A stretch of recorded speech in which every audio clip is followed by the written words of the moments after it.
What's up guys, Ben here bringing you another video today. The Call of Duty League 2023 season announced was yesterday. Let's talk a little bit about it. The host cities for the majors that have been announced. Let's talk about the season starting earlier. And I'm going to give my perspective both as a fan, a couple of questions I have from the competitive operations, sort of tournament operations side, as well as give my perspective on the event production side. And I think in particular that last piece, I want to give a disclaimer that I was working on a few of these events before I left my previous job at Esports Engine. So there are some things I can't talk about that are sort of unannounced around some of these events. I think that perspective will be super important as we dive in on some of these concepts. I can give you kind of some behind the scenes look on how some of these things come together. Let's dive in. All right, guys. So I think the biggest piece of the announcement, sort of the first overall piece, is something that I think the whole community has been asking for a number of years. And this is going back prior to the CDL. This is like sort of how things were done in the Call of Duty World League era of Call of Duty and prior. The league announced that the first event will happen in December, with the league starting on December 2nd. Personally, I'm super excited for this. Again, I think everybody's been asking for this. Waiting until the end of January or beginning of February for the first event of the season has been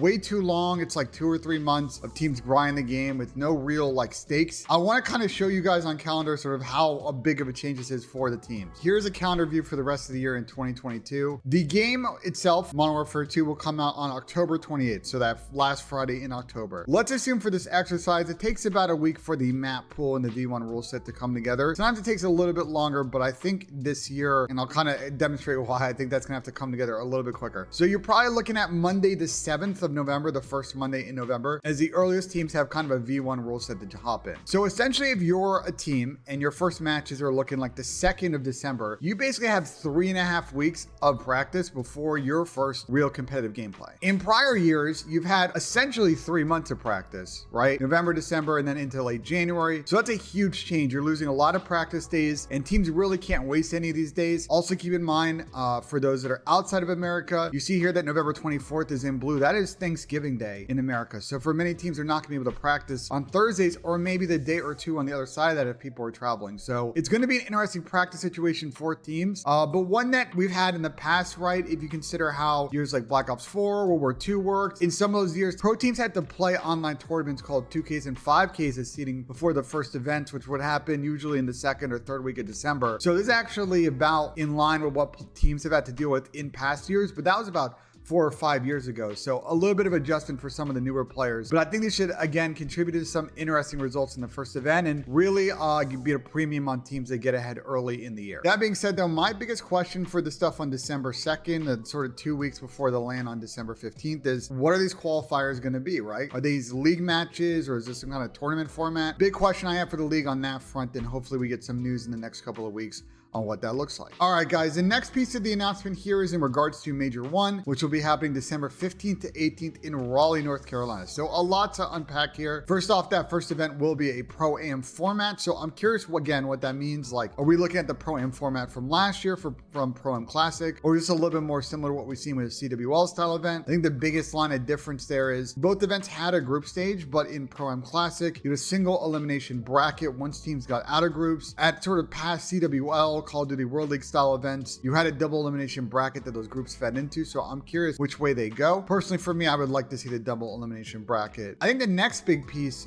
is CDL points on the line. And I have a feeling this is probably a little bit of an area of contention with some of the teams. And I wonder if the points allocation for this event will be a little bit reduced as compared to other majors. Again, because it's coming up so early in the year. But again, I guess we're gonna have to wait for answers on that one because the release doesn't have them. A couple of other things that this article covers. Challengers Open, first one of the season, will also take place at this event. So any teams that don't qualify in the Pro, and by the way, that's a whole question in itself that's not addressed in this article or the attached video. There will be a Challengers Open at this event, which is awesome. It's probably going to sell out. I'm curious how big it's going to be, but as we've seen with first event Challengers Opens, they're fully packed at capacity. I think this one especially too will be pretty wild because it's coming up so quick, and I think it's a massive opportunity for some of these fringe Challengers players to like make a name for themselves at either this or at the Pro-Am, and maybe over the Christmas or the holiday New Year's break, find their way onto a pro team if they play well enough. But that is not all. This is actually going to be a little bit of a festival feel to it. So you're going to have the Call of Duty Mobile Championship happening as well. I've worked on the COD Mobile product before. Their team is great, and they've been really trying to get a LAN going for a number of years now, and COVID has thrown a massive wrench in a lot of that. COD Mobile is like a very international tournament. You get a lot of teams outside of North America, and I think it's awesome that they're going to get their first LAN. It's going to be for a lot of money. If you see their 1.7 million, so some good coin on the line. Excited to see that in person, and I think it will be an interesting experience for people that haven't watched COD Mobile before. It's an awesome game, awesome championship, and a really good addition to this event. And finally, in this one, I think actually is sort of low-key pretty important to this event. Code Bowl will be happening at this event. So if you don't know what the Call of Duty Endowment is, it's an organization that helps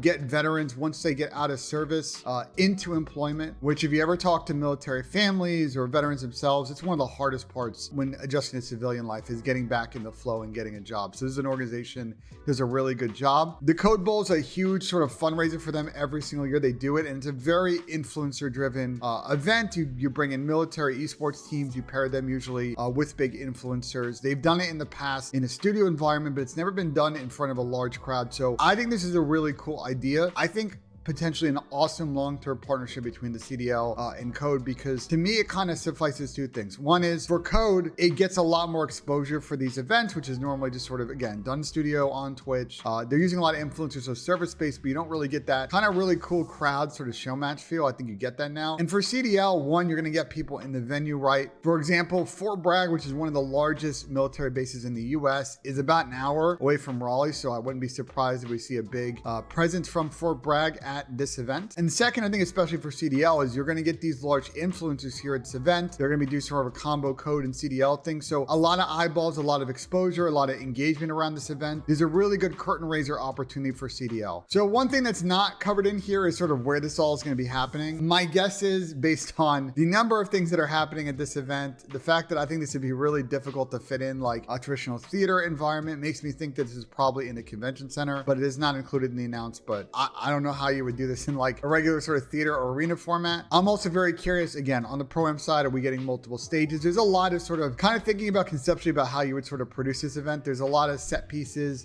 kind of involved with some of this stuff. So I'm very curious how they're going to pull it off, but I think this is a blueprint for future major ones on the Call of Duty League sort of calendar. If they really nail this format, I like this sort of concept of Pro-Am first event, league run, tie into Code, tie into other partners that work within the Call of Duty business unit. It makes a lot of sense to me, so I'm excited to see this happen, and we'll obviously be talking more about this event once more details get announced. We also got the announcement for the rest of the couple majors other than Major 5. So Boston Breach hosting their first ever CDL major. That will be Major 2. I'm really excited for this one. I don't know if y'all have ever been to the city of Boston, but it's a fantastic and great time, especially if this event's going to happen in downtown Boston. I think the only downside is it might be in like January or February. So spring and summer is pretty nice in Boston. The winter, as if you've lived in the Northeast, can be kind of mixed, but I think we're also going to have a really good time at this event. Excited to see what the Boston team can pull off, and curious to see what venue they will be at. Major 3 will be hosted by OpTic Texas, and based on what is listed here below in a quote from your boy Hector, we will be back at ESA, Esports Stadium Arlington, once again. I think Major 1 and Kickoff Classic were pretty good events at ESA. It's a great building. It's pretty loud. It's got a good stage space, a lot of activation space. I think the biggest thing for Major 3 that was missing from Major 1 last year was a Challengers Open event. So hoping that the OpTic team and the ESA teams can figure that one out. I would expect they can. They have the room to do it. Let's see if they can make it happen. And then Major 4, which I think at this point we're getting sort of into spring,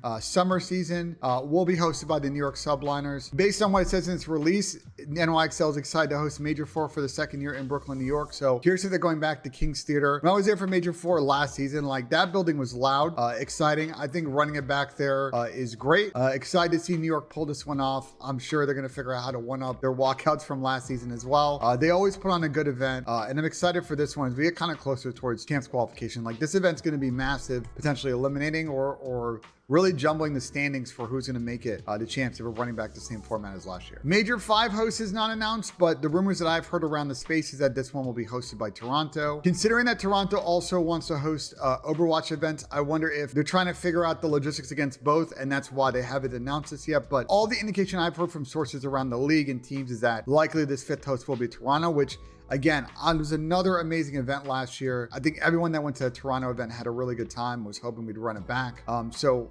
hoping that we get that one back. I think maybe some folks will be disappointed that London's not listed here. I've talked about this on my stream. I think there's a big sort of burden on the London team to want to pull that one off, and it remains to be seen if they want to do it. That's like really probably the easiest trigger for it to happen. So let's see if they want to step up to the plate on that one. But I don't know if we're going to see London this year in the Call of Duty League in terms of a host for an event. One other thing I want to cover is people are starting to preload the Xbox and PC versions of the beta for this weekend. And I guess some people were digging around the game modes, and some placeholders are listed here for the Call of Duty League. Domination was listed in here, and people kind of freaked out a little bit on Twitter yesterday about this. But Commissioner Daniel Tsai, when asked about it, didn't respond to someone and say psych. So I'm thinking it's a little bit of a placeholder. Generally, this sort of third game mode conversation is very much driven by the pro players and the representatives with the league sort of after game launch. So third game mode still sort of TBD. I think that's going to be figured out closer to launch. But now I think sort of the domination freak out can stop. But listen, if Control is not in this game, we're gonna have to have a real conversation about what the third game mode is. If CTF is good, great, let's bring that back. We haven't had it, I think, since World War II is the last game. But if CTF is not good, then we might have to have a real conversation about the third game mode. So more to unpack here, I think, closer to the end of October. Then kind of as final thoughts, like the biggest thing for me is getting this season started earlier and potentially